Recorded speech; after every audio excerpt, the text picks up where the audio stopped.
বাবা মানিক পীর, তোমারই দরবারে এসেছি আমরা হইয়া ফকির, দয়া করে একটি ছেলে দেওয়া আমাদের কুলে তুলে, জোড়া খাসি দিব তোমায় আরো দিব 60 ডেকচি ক্ষীর। বাবা মানিক পীর বলেন নাউজুবিল্লাহ।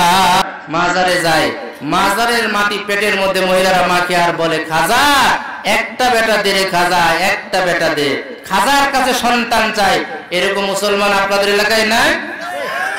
মানিক পীরের দরবারে গেলে নাকি সন্তান পাওয়া যায়। 10 বছর 12 বছর বিয়ে হয়েছে, বাচ্চা কাচ্চা হয় না। কে বলেছে ওই মানিক পীরের দরবারে যাও, মানত করো, ওইখানে যে মানত করলে সন্তান হবে? এরা মানিক পীরের দরবারে যে বলছে।